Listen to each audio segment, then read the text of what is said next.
Welcome to Dialed In. I'm Noel Fuller. I've been training professional bodybuilders since 1990. This is Schrader. I did that because I couldn't remember his name. Yeah, it happens. He's married to beautiful IFBB pro, Kelly Schrader. So he knows a little bit about posing, prep, and dieting. Very little about dieting. That's my job. You do know a lot about posing. Posing? Posing. You can't say it, but you can do it. Perfect. All right, stay tuned for Dialed In, and we're going to bring you a great show. Welcome to the 4th edition of Dialed In. After the first 3 screwed up so bad, we had to fire all our prep guys. And what happened is that all our promotional guys, all our behind the scenes guys, we fired them. Pretty much. And then we realized they owned all the equipment, so we had to hire them back. So we are here for the 4th edition of Dialed In. For the first edition. No, this is the 4th. Yeah, for the first. Dude, we've done this so many times, it's not funny. But I want you to look, we are coming to you from the beautiful Foster Fitness Studios. We have an 8-foot enterprise behind us. Every gym needs an extra huge spaceship in it. Tells you the guy's got disposable income, probably won't close. So that's what we're doing here today. We're going to answer your questions about contest prep, fitness, figure, bodybuilding, anything we can do. Then if we don't know it, we will make it up as we go. Which we do a lot. Yeah. Okay. So we got questions. First question is fasted cardio good? Fasted cardio, I do think it helps. A lot of people, cardio on a prep, people wonder if it just because you haven't got food in, if it's important or not. But I think when you do cardio in the morning, fasted, I think it does help. I do see a difference when I do that. All right. CT Wallace asks, proper dosage of cycling of T3, also how to measure and convert dosage with the liquid T3. The problem with the T3 most of you guys are going to be able to get is it's going to be from like gray zone labs that are all over the country. They're all dosed differently. They're not legit, so you're going to have to be really careful with it.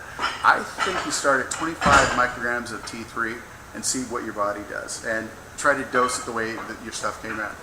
And the highest I would ever put anybody on T3 would be about 75 micrograms. People go way over that, but I'm not a big fan of T3. I think if you're doing your diet right, you don't need T3, but a lot of people like using it, so that's the way I dose it. All right. Drake, he writes in, asks, is using insulin pre-contest possible, or is it best to leave for the off-season? Insulin shuttles glycogen to the muscle and makes you bigger and fuller, but I don't think it makes that big a difference close to contest time. And I think the guys, in the 95, before insulin came out, 95, the 90s, looked much more cut on stage. Yeah. When you went to a national level show, the top 10 guys looked amazing and shredded. Right. Now you go to a national show, everybody's using insulin, you get 1 or 2 guys that look good. The rest of them don't look good. I'm not a big fan of insulin anytime. I just don't think it's that safe. But, pro bodybuilders are going to use it in the off-season. I would cut it out after about 5 weeks. All right. Taylor Gadsby writes, Taylor Gadsby says, why is it that you think a low/no fat diet works best compared to a keto diet? Keto doesn't fill out the muscles the way I like. I like muscles big, round, and full, and that usually comes from carbs. I notice a lot on the keto diet that muscles are cut, but they're surface cut. You don't get that deep separation in the muscles. A lot of times on the keto diet, they look good, but they don't look like the shoulders don't look round and full. That's why I like to keep carbs in. And another thing with the keto diet is very unforgiving. If you fuck up on a keto diet, it takes a while to get back into it. Also, you have to load on a keto diet right before a show. Very hard to do and get it right every time. And sometimes it's hard to catch up everything that you've done to a day or two. You'll hear it all the time. I didn't load up until Sunday. Right. All right. Let's see. Where am I at? Oh, Charlie Dex Alexander. Are peptides worth spending the money on? If so, which ones? You hear people talk about peptides. They work great. I mean, there's a million different peptide companies out there. They're a precursor. I wouldn't waste the money on them. I mean, honestly, if you're going to do something, do the real stuff. Yeah, that's just my opinion. Mitchell Jensen writes, how many times a week should I lift? What is overtraining, and is there such a thing? Mitchell, you should lift every damn day. I've seen your physique. Dude, get in there. No. That's it. Yeah, I'll show you. No, just kidding. You're going to need more time off if you're a natural bodybuilder. If you're augmented, you need less time off. As long as you get 3 days between a muscle group, you could work out every day if you wanted to. I like to take a couple days off because I'm lazy. You can get all your body parts in about 5 days. But as long as you separate it out, you can train every day if you want. I try to get mine. I do 4 days a week. because that's what my schedule allows. But it seems to work, I think. He also writes in again, what do you think of supplements? Do they work, or should I just rely on food for all? I think he's talking about over-the-counter supplements. Yeah, some of them are okay. I mean, if you're spending more than $300 a month on supplements, I think you're wasting your time. Good branched-chain amino acid, good maybe glutamine, or some protein powder, you're going to be fine. You don't need much more than that. Don't spend $1,000 on supplements. It's a food supplement. That's all it is. It's an additive. Okay. Charlie Dex Alexander writes in again. Safest drugs for females to use when prepping? We're not going to answer this one. Good enough. Let's see. We won't talk about the United Kingdom. None of them are safe. That's what my lawyer told me to say. Let's see. I'm making money now. I want to keep it. Some of these questions are off the wall. Okay. Asking off the wall. Okay. Is there such thing as a stupid question? Yes, then you just asked. There we go. That's why I was trying to avoid it. I didn't say you. I wrote in. Don't be so sensitive, Milk Dex boy. All right, Corey Lou. Which other coaches do you think? Or actually, sorry. When do you think? Which other coaches do I recommend? None. Nobody. Him. No. When do you think it's time to find a new coach and why? When it's not working, when you're not getting the results you want, when you're not getting your questions answered. Like if you enter a show and the coach goes back with some lame excuse like it was your suit cut. I heard that one a few times. Or, you didn't do your diet right. That's the coach's job. If you're going into a contest and you're not looking good, it's his job to change your diet and fix it. The coach should never blame the client. It's always the coach's fault. I take the blame when I screw up. And if you don't get along with your coach, if you're not getting the results you're seeing, if you're paying a bunch of money and you're not improving with every show, it'd probably be time to change. I can recommend you a coach. I could too. It's my show. Quit trying to hog clients. Come on, I'm just reading questions. Charles Griffin, how do you determine whether a client goes into his or her last couple of weeks pre-contest zero carb or low carb? I would never do zero carb. I think it's unhealthy and unnecessary. You have to have carbs in your system to keep going. Well, I'm speaking about that's when you're not on a keto diet. I don't even mess with keto diets. But if you're on a low-fat diet, you never want to go zero carb. Metabolism shuts down.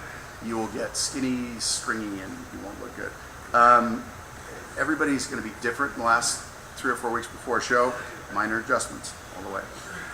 Okay, Tyler Jones, how far out do you like to start prepping clients for a show? How long of an off season is most beneficial?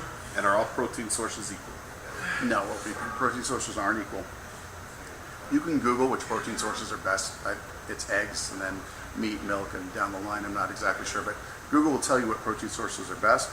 I like to mix proteins, make sure you're getting everything in. Some proteins work better for some people, and they don't work as well for others. So if you vary your protein, you're going to get it in. I like a 20-week prep, and an off-season, you need to do an off-season as long as it takes to get improvements. Great. Christina Clarich, how long should you stick with a training routine before you switch it up again? Well, you're still getting results, and then give it a few weeks, and if you're still not getting results, switch it up.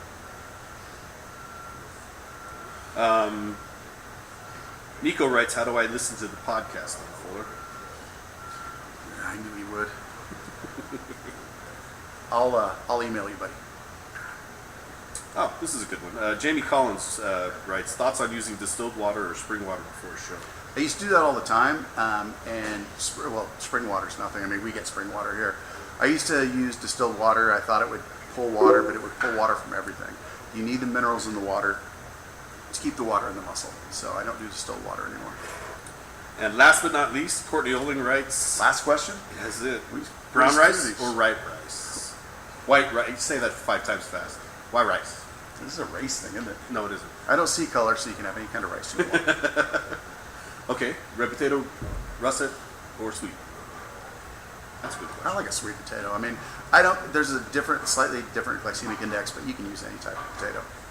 Eat your potatoes, baby. Awesome. Contest season is upon us, and I'm very excited because that's when I make the most money. Just telling you. Me too. And I really like the shows and stuff and judging and all that stuff too. But the money I like. Okay, upcoming shows. This is contest season. The big ones are coming up. We have, let's see, we have the Vancouver Natural. That's April 18th. and that's a new promoter this year. I haven't heard a lot about it, but we've got the Showtime now. And so it's almost too late to prep, but if not, let's get on it. And we're having to look over here because we've got DMP cataracts. Pretty much, yes. We can't stop eating. All right, next show up Next show is Pacific Coast is May 1st and 2nd.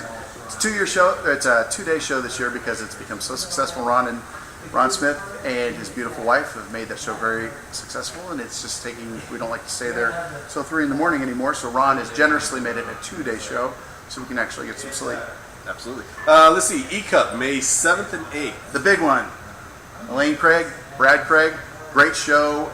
That's the big one. Everyone's going to go up there. It's always a great venue, really good competitors. It's going to be awesome.